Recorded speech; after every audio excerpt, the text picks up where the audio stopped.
Загриженост и жал за случувањата кај нас, повик да се почитуваат принципите на демократијата и владењето на правото, повторување на ставовите на Кодзијас дека е потребна култура на компромис и консензус, но и понуда за помош од Атина доколку се побара за надминување на кризата, изразува грчкото МНР во соопштението за вчерашните инциденти во Македонското собрание.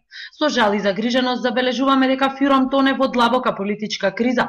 За справување со кризата потребно инволвираните страни да покажат почитување на принципите на демократијата, на законите и на владењето на правото. Почитување кое што веќе со години го бараме на културата на компромис и консензус. Без овие принципи се создаваат безизлезни и избувливи ситуации.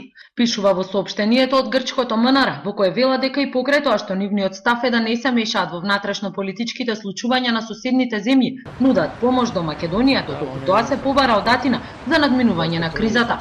Опасна ситуација на Балканот, Скопје на прагот на граѓанска војна, ФИРОМ заложник на Груевски, Скопје пред распаѓање, националисти влегоа во собранието, поддржувачите на Груевски упаднаа во собранието, врие во ФИРОМ крвави инциденти, вон контрола ситуацијата во Скопје, се само дел од насловите во грчките медиуми за вчерашните инциденти во Македонското собрание. Македонија од вчера е една од главните теми во медиумите во Грција. За вестите на Канал 5 од Атина, Сања Ристовска.